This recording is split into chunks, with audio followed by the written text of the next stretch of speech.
رمضان tiba, Ramadan tiba, Ramadan tiba. Marhaban ya Ramadan, marhaban ya. Assalamualaikum warahmatullahi wabarakatuh.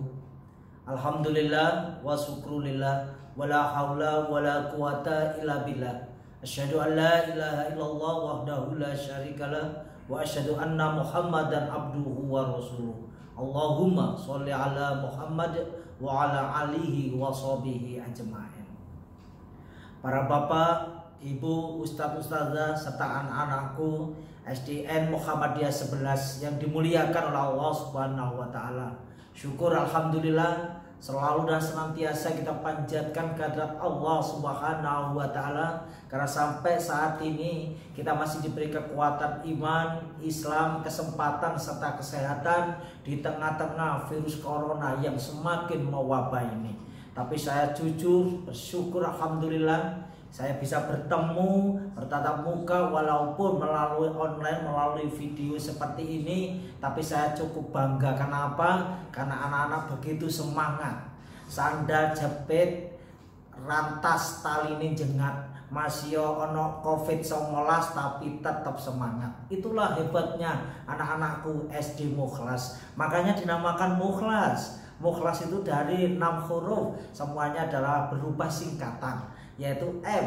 M itu artinya mumpuni, artinya anak-anak Mukhlas itu adalah anak-anak yang mumpuni. Kemudian U itu adalah unggul. Unggul artinya anak-anak Mukhlas itu berjiwa yang unggul. Kemudian yang ketiga adalah H itu adalah hebat, anak-anak Mukhlas semuanya hebat. Kemudian L itu adalah luar biasa, anak-anak Mukhlas itu luar biasa. Kemudian anak A itu aktif, anak Mukhlas itu semuanya aktif. Dan S itu adalah smart, anak-anak Mukhlas itu adalah anak-anak yang smart.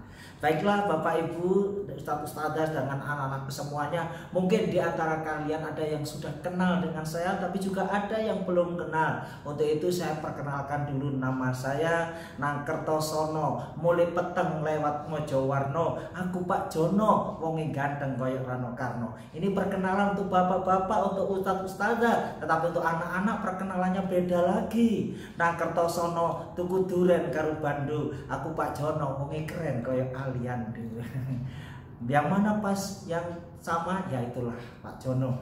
Anak-anak yang berbahagia, kita sudah 1 bulan lebih tidak berkumpul bersama ustadz ustazahmu yang baik hati, bersama teman-temanmu yang lucu dan imut. Tentunya kalian kangen, tentunya kalian merasa rindu sekali bertemu dengan mereka semuanya, bercanda ria, tertawa ria.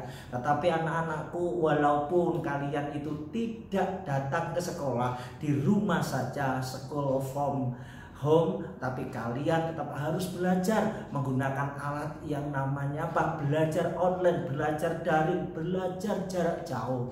Nah, dengan belajar jarak jauh ini tentunya anak-anak menggunakan alat modern yang kita sebut dengan HP. Jadi HP ini adalah alat-alat modern dengan teknologi 4.0, membuat anak-anak harus rajin belajar, tetap semangat untuk belajar melalui pembelajaran daring yang diberikan oleh ustadz ustazahmu. Kalau saya perhatikan, ustadz ustazahmu banyak mengatakan anak-anak respon kalian itu 100%. Ini luar biasa. Artinya anak-anak bisa dan menguasai dengan IT.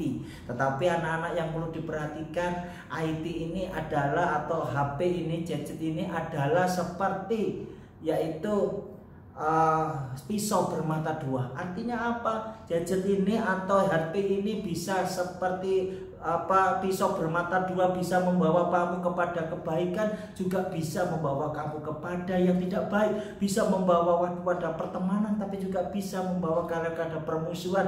Bisa membawa kalian kepada surga, tapi juga bisa membawa kalian kepada neraka. Tapi hebatnya anak-anak Mukhlas ini memang luar biasa. Ronde karo uyah diwadahi gelas putih, SD Muhammadiyah 11 arek pancen oke. Makanya di dalam menggunakan istilah-istilah, di dalam kita memakai gadget, kita harus hati-hati ketika berselancar di dunia maya, menggunakan media sosial. Anak-anak jangan terpengaruh oleh hal-hal yang sifatnya negatif, misalnya pada aksi-aksi pornografi, pornoaksi atau lain sebagainya, atau kata-kata yang penuh dengan kebencian, provokatif, kata-kata yang tidak enak, meso kata orang Jawa, ya itu tidak boleh. Ketika anak-anakku mempunyai Facebook, kemudian mempunyai Instagram, mempunyai Twitter, kemudian sebagai YouTuber, anak-anak harus bijaksana, harus cerdas. Kalau dulu orang berbicara ajining diri sokolati, artinya anak-anak itu dihormati, dihargai orang lain karena cara bicaranya. Tetapi sekarang tidak sekedar bicara anak-anak, tetapi jari jemari kalian inilah yang bisa membuat kalian nanti jadi orang baik atau tidak, dihormati atau tidak, itu adalah tergantung jari kalian. Makanya ada pepatah mengatakan, mulutmu harimaumu yang siap menerkam kamu. Makanya anak-anakku hati-hati dalam berbicara. Maka ada bahasa Inggris mengatakan silent is gold, diam itu adalah emas. Mangkana yu'minu billahi wal yaumil akhir falyakul khairan aw liyasmut. Barang siapa yang beriman kepada Allah dan hari akhir, hendaklah bicara yang baik. Wicanten engkang sae, menawi panjenengan boten saged wicanten engkang sae, monggo kula aturi mendel kemawon. Anak-anak ngerti artinya? Nah, itulah bahasa asing. Ya, banyak di antara kita ini ngaku arek Surabaya, ngakune bonek tapi gak iso basa Surabaya. Anak-anakku yang berbahagia, ketika kita menerima suatu status atau kita dapat WhatsApp atau itu dapat Twitter dari orang lain, kita tidak boleh langsung serta-merta menge-share. Kita harus lihat dulu anak-anak, harus lihat dulu. Ada 5 tahapan yang saya sebut dengan kata-kata Bapak untuk memberikan apa? Agar kalian tidak terkena yang namanya undang-undang ITE. Karena ini jejak digital, kalian bisa dihukum gara-gara masalah ini. Ya, yaitu anak-anak apa itu? Yaitu Bapak, BAPAK. Itu maksudnya apa? Yang pertama adalah B, baca. Anak-anak harus baca dulu itu. Bagaimana konten isinya itu harus dibaca dulu. Kemudian yang kedua A itu kalian harus amati bagaimanakah gambarnya, bagaimanakah itu videonya, bagaimanakah itu tulisannya. Kemudian P itu kamu harus perhatikan dengan teliti bagaimana isinya, apakah mengandung provokatif, kebencian apa tidak. Kemudian yang keempat adalah A itu adalah apakah ini perlu membawa akibat yang baik apa buruk. Lalu yang kelima adalah keputusan. Anak-anak harus memutuskan kalau ini baik boleh di-share, tapi kalau tidak baik anak-anak tidak boleh menge-share. Nah, dunia maya, sosial media, anak-anak harus cerdas dalam menggunakannya. Anak-anak harus bijaksana dalam menggunakannya. Banyak sekali media sosial, terutama YouTube ya, para YouTuber itu banyak sekali sikap kalian itu meniru kepada mereka. Cara berpakaian misalnya, anak-anak sekarang ini suka sekali sama K-pop orang-orang dari Korea Selatan. Tentunya anak-anak dengar itu, melihat apa namanya Blackpink, kemudian ada Suju, ada BTS, ada EXO, ada Lee Min Ho, kemudian ada Jimin. Anak-anak sering meniru, tapi anak nggak melihat bagaimana apakah sesuai dengan aturan Islam, apakah sesuai dengan adat ketimuran apa tidak. Anak-anak, kalau kalian baru baca melihat di medsos, tapi Pak Jono sudah pernah pergi ke Korea Selatan. Langsung saya ke sana ketemu dengan mereka. Ini kan luar biasa. Alhamdulillah saya disekolahkan oleh Ibu Wali Kota Surabaya, Ibu Tirismara, sebulan penuh saya ada di sana. Ternyata apa anak-anak, mereka di sana itu adalah tidak mempunyai agama atau ateis.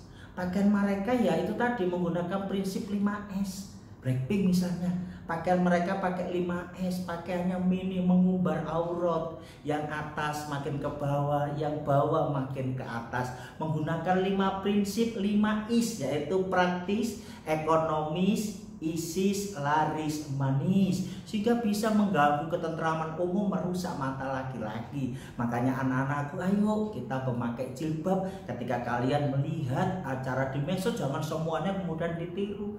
Tapi ada yang baik di media sosial, misalnya di Korea Selatan ketika Pak Jono di sana, Masya Allah, semua orang di sana tuh sopan-sopan. Nah, pada guru luar biasa sopannya. Jadi ketika anak-anak berdiri, ada guru berdiri, lalu ada bayangannya. Bayangannya itu mereka nggak berani menginjak, saking hormatnya kepada ustadz-ustadzannya, kepada guru-gurunya. Jadi mereka nggak berani bicara kasar. Ketika bertemu orang lain, mereka selalu mengatakan annyeonghaseyo, kenal tidak kenal. Nah, ketika Pak Jono di sana bertemu dengan orang-orang Korea, Pak Jono bicara dengan mereka, mengapa orang Korea begitu sopan?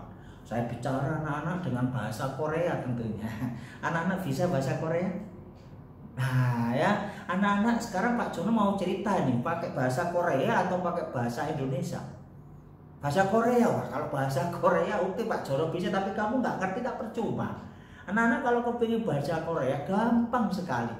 Selama ini yang anak-anak tahu hanya begini, sarangi, sarangeu, itu saja, aku cinta padamu. Sebenarnya bahasa Korea itu gampang anak-anak. Nah, sambil menunggu berbuka puasa, saya beri waktu 1 menit saja resepnya belajar bahasa Korea.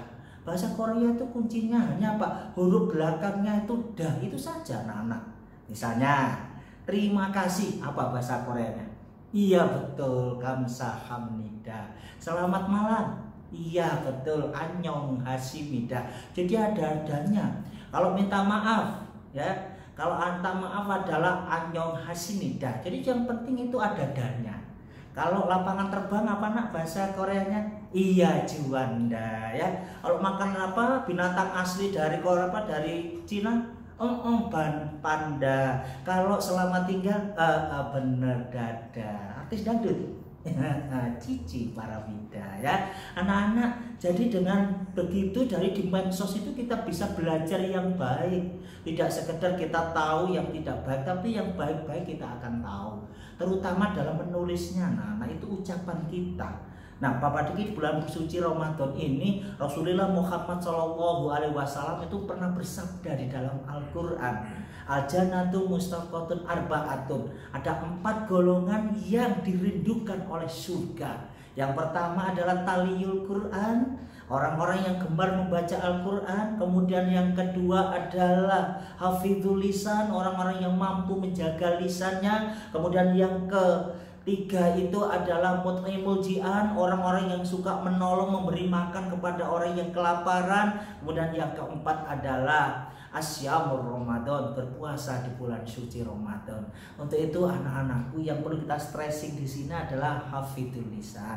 Jangan sampai kalian kemudian mentang-mentang arek bonek. Ya, Pak Jono juga bonek. Masih aku bonek kon kate lapo. Bonek dia menakutkan, bergerak, mematikan. Tapi saya nggak pernah mesu. Bayangkan kalau kita orang bonek selalu mesu, COK. Kalau kita sekaratul maut, kata Rasulullah, kalau kita meninggal dunia kemudian mengatakan la ilaha illallah, akan masuk surga. Ketika sekaratul maut, ayo nak ucapkan la ilaha illallah, masuk surga. Tapi kan ada bonek biasanya ngomong COK. Ayo nak, sebutkan nak, nyebut COK. Kok kita langsung dipentungi sampai malaikat. Makanya anak-anakku yang berbahagia, hati-hatilah kita dalam menggunakan media sosial. Berselancar di dunia maya boleh, tapi cari yang baik, cari yang positif, cari yang mendidik. Itu saja anak-anak yang bisa Pak Jono sampaikan. Semoga setelah ini kita berbuka puasa, semoga puasa kalian diterima oleh Allah Subhanahu wa Ta'ala. Pak Jono minta maaf kalau banyak omongnya, lamongan akeh keteke, nuruti omongan gak ono enteke. Pak Nawawi ngeterno sekolah nubruk gapura, menawi wonten ingkang salah kula nyuwun ngapura. Yupainten ketiban cendela, waduh ya loro, makane wayang tanda jawi kok iso mbok kamaku nang ngarepe. Yupainten ketiban cendela cekap semanten diatur kula. Pak Arif numpak taksi. Cukup sekian dan terima kasih. Akhirnya wabillahi taufiq wal hidayah. Wassalamualaikum warahmatullahi wabarakatuh.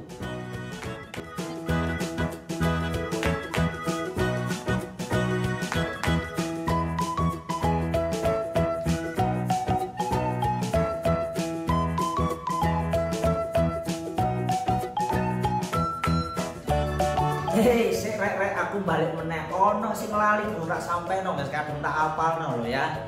Yaiku parian. Tuku tomat diselen nang kloso, lek ngaku umat Nabi Muhammad mesti nglakoni poso.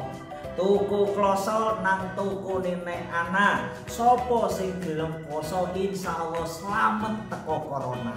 Nah, anak-anakku, sekarang Pak Jono punya challenge, punya tantangan untuk kalian. Kalian sambil menunggu berbuka puasa, coba kalian membuat varian, isi di kotak komentar ini ya. Saya tunggu. Nanti kalau kalian bisa membuat varian yang terbaik, saya beri hadiah foto dengan Lee Min Ho dari Kremil, Surabaya. Oke, tak tunggu ya.